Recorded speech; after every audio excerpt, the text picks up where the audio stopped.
What is up, world? It's your boy Ton, and you are listening to the Wonton Wealth Podcast. Here, I'm going to unravel anything and everything commercial real estate related. And more importantly, we're going to add abundant value. So if you're ready, buckle up your eardrums.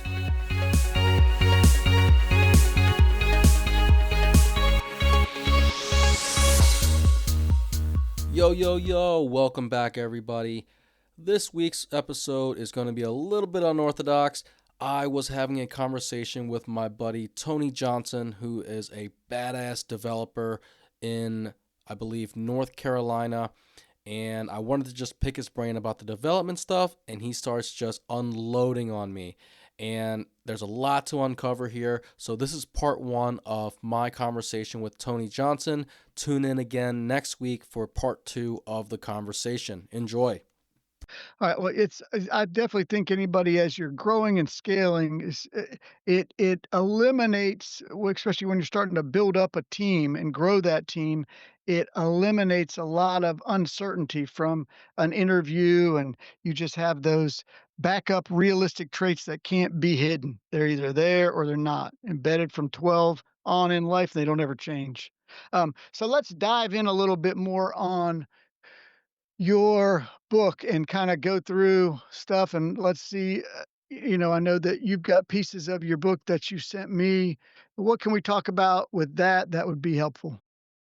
Well, more so, I have not had a lot of experience in the development world, and I'm bad at construction. Okay. So more so, and so what I sent you, Tony, was more so it's probably, I think it's in the second book, if I'm not mistaken, but it hopefully breaks down everything that goes into a development project. And I say development with a caveat because you can't ever have everything in there. There's always something that Mhm. comes up that you never know about. But the idea is having a general framework again of how a development deal works. Like who do I need on my team, right? So any newbie that comes out there, myself included, who knows jack shit about construction, or how do I even start building a project out here, right? What do I do?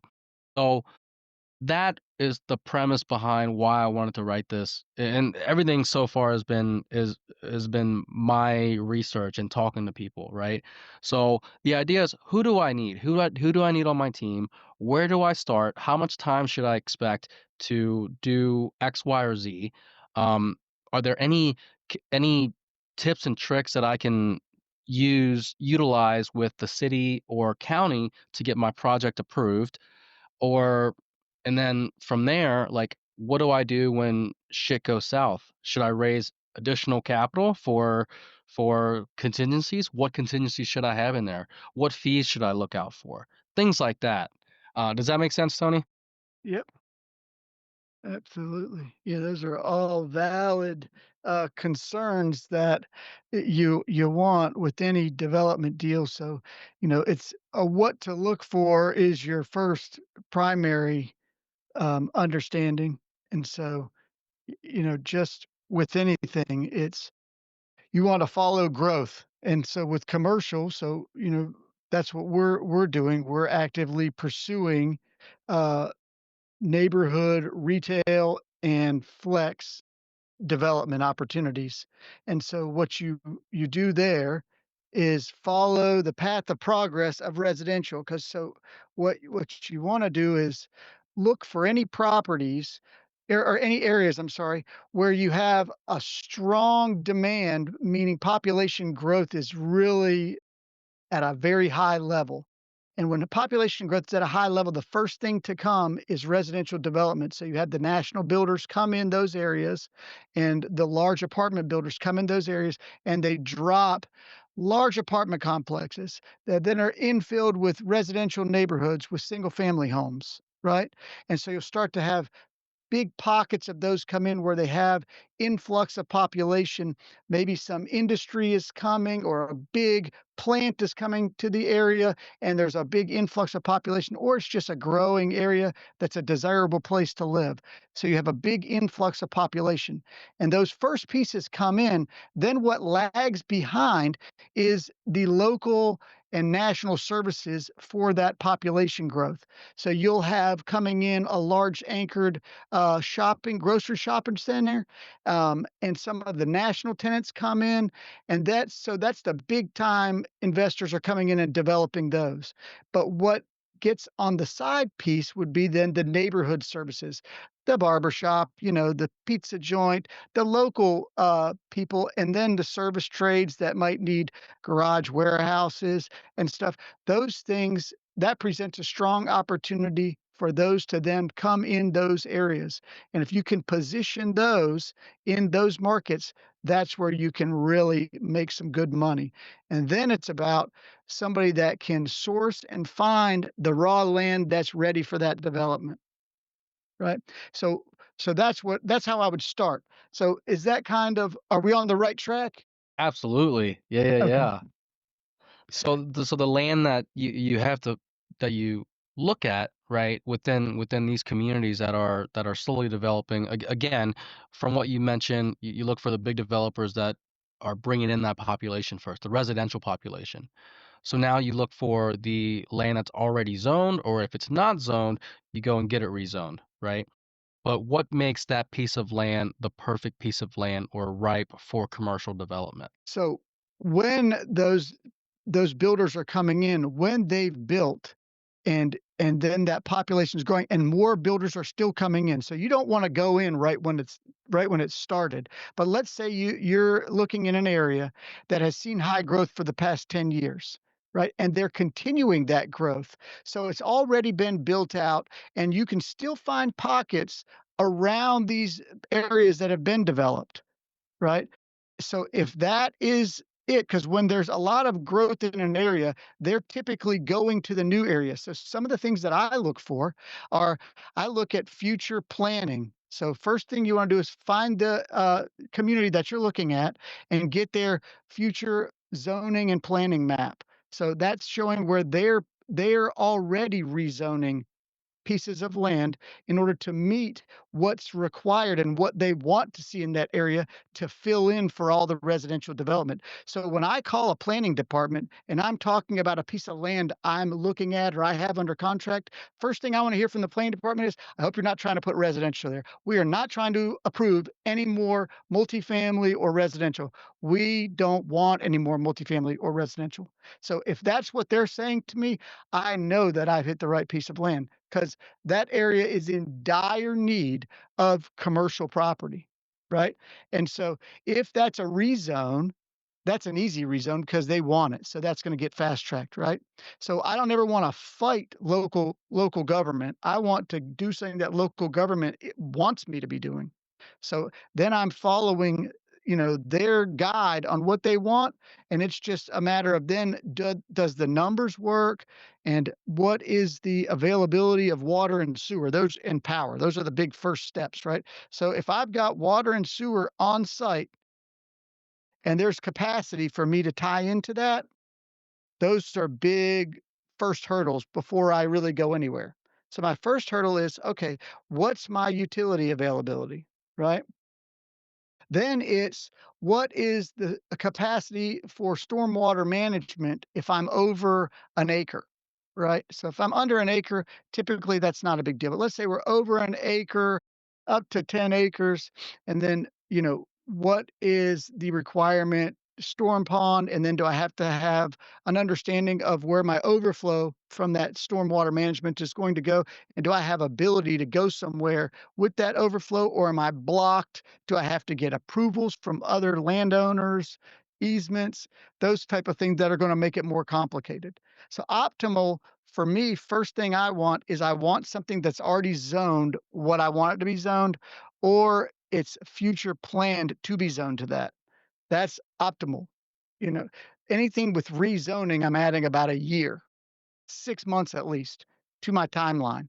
And so then I really have to plan on negotiating with that owner for a long due diligence period, and they might not be interested in a long due diligence period, right? And so that becomes a hurdle with the seller that uh, is adds a hurdle and a timeline constraint for me. So there has to be way more meat on the bone if I'm doing a rezoning to even consider it. So optimally, you want something that's already zoned for the use that you want, or it's a quick, easy transition. So meaning you look at a future land map and maybe your piece isn't, but it's right next to something that's rezoning. So it's an easy sell to add this piece in, right? And if the land doesn't have utilities yet, sewer, water, electricity, gas, and to get that, what do you typically anticipate the timeline increasing to and cost? That's a loaded question. So there's a lot of variables in that. So if let's say utilities are 100 yards down the road and that's as close as they come. And let's say that they're on the same side of the road. Okay. Then it becomes, do I have to get easement from all of those homeowners, landowners, other property owners in order to bring it across? Right. And are they going to then I have to negotiate, are they going to want to tap into this water and sewer that I'm bringing, that they can share in the costs, you know? Do they or do they not? Typically, they're not gonna want to. Typically, they'll let you come across because it's added value for them. Maybe they'll charge you a fee, maybe they won't. But just for you to do that, it's gonna take time, right? So, with this instance, we probably are going to add 6 months to our timeline, approvals, and then dependent on the size and type, so if it's a force main or a gravity main on the sewer, could be variable in cost. Do I need a lift station based on the depth of it, and where I'm needing to pull it from? And then the size of the available utilities, is there capacity for me to do it? And then this is probably going to be a $250,000 ad real quick on the same side of the road, doing 100 yards, right? Something like that to bring the water and sewer. Um, Electric is a whole nother gamut, but we're just saying for water and sewer purposes right now, right? If I've got to go across the road, that again, is it a public road? Is it a private road? If it's a public road, then the DOT doesn't want you cutting into the road. So you're going to have to bore under the road more than likely. Very expensive. Let's say it's a 4-lane highway, extremely expensive. We could be talking 300,000 just to bore under the road. So this becomes very expensive, which is why this is the first hurdle to overcome. So if you're looking at 1 to 4 acres, I don't know, anything under 5 acres, let's say, you don't want to have to bring utilities because it's not going to pencil. So when you're talking about bringing utilities, it needs to be a big project. So if let's say we have a master development plan we're putting together with a retail strip, hotels, gas stations, out parcels, all of that, then we talk about bringing utilities. And then what you not only want to work on with bringing utilities is if we go back to that planning department, they might pay to bring you the utilities because they want that development there. So you can then negotiate for utilities to be brought to you. And that would then be something you don't even have to pay the expense for. So if you can lock it up and you know that the town needs this shopping center in this area and there's not a whole lot of other options, but if they go bring you the utilities, you might get them brought a mile down the road to you. Might take it's going to take you years, but this is something that you could do and negotiate and not have to pay for because that's probably 12 million bucks or something. Right, so not small cost, and then we start talking about the electrical is another hurdle. If you don't have electrical in the area, or transformers that can size up for a commercial development in this area, then that's pretty much a non-starter. Aside from entitlements too, the topography comes into play, yes? Ideally, Absolutely. you want something that's nicely cut up for one and not ravinous or flat Mhm, land is probably the ideal piece that you would want to get everything built on versus mhm. tens or hundreds of thousands of dollars in dirt work and tree work, yes? Absolutely, yes. So flatness of the dirt, and we haven't gotten into due diligence on it, but yes. So obviously, when you're looking at the topography, there can be some slight drop off, 3, 4 feet. When we start talking about a 6, 10 foot drop off on the property on areas that we want to utilize, this could become a, a, a, a non-starter as well.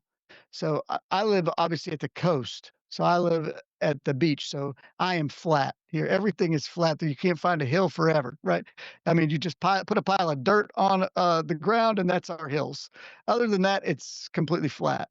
But yes, in areas with a lot of topography movement, that's pretty critical because this can become extremely expensive. Now, dependent on that topography, you might have a really high piece of your land, and then you have low pieces. So that could be easily mitigated. What we don't want to have to do is bring dirt or excavate dirt. So we don't want to have to bring tons of dirt in or move tons of dirt out. Now, if we can reutilize, so if we've got high points on the property and low points where we can just go out there with machines and grade and reuse, then that's okay.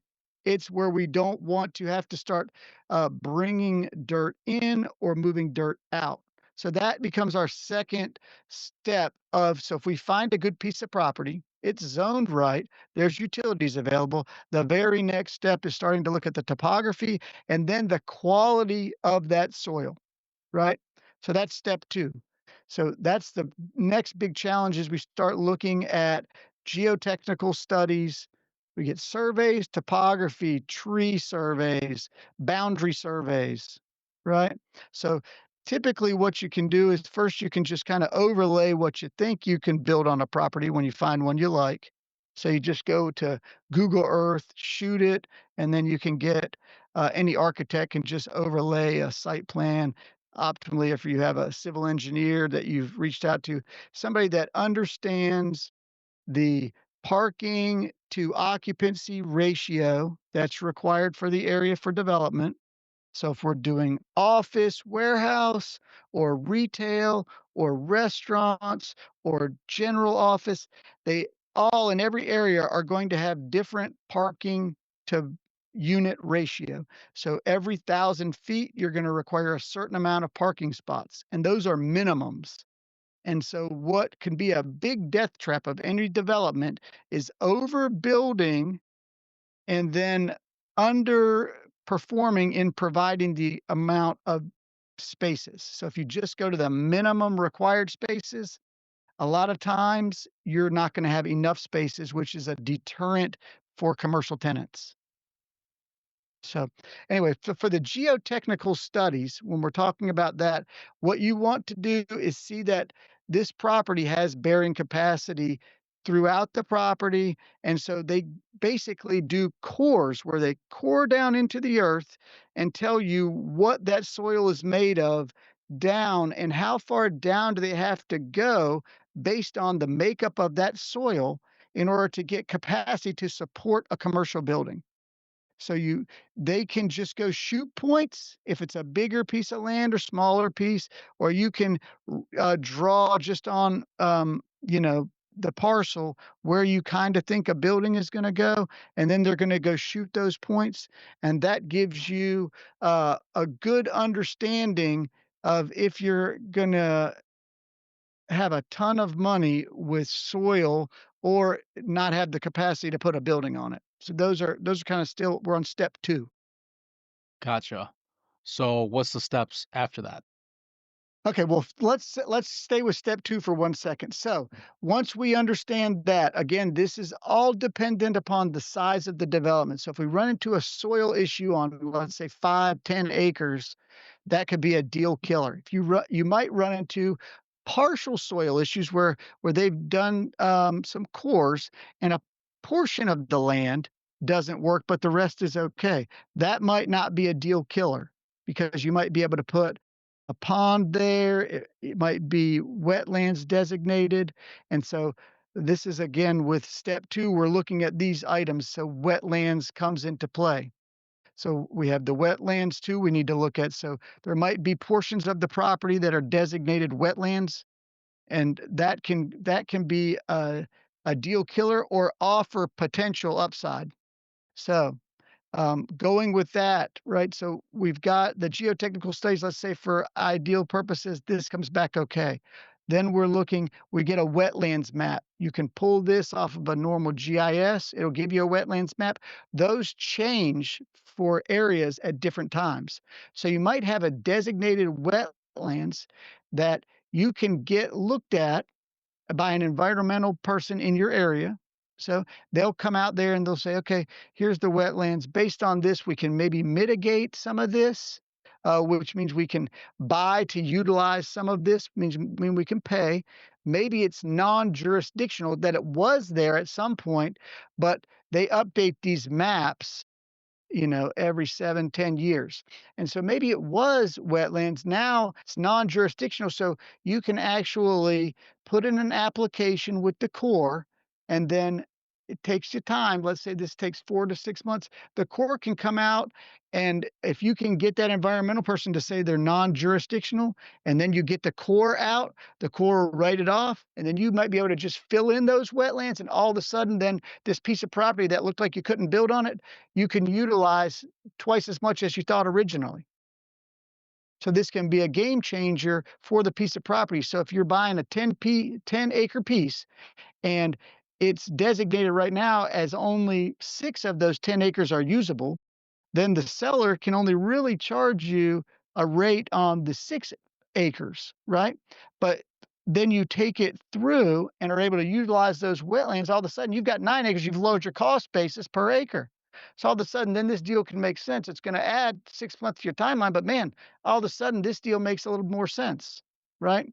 And so then it becomes back to your original point. What you're good at is deal and negotiations. If you can negotiate that as part of the contract on, tying this land up, because with development, you might need to tie the land up for 6 months, 9 months, 12 months. If we're talking about rezoning, you have to tie it up for a year.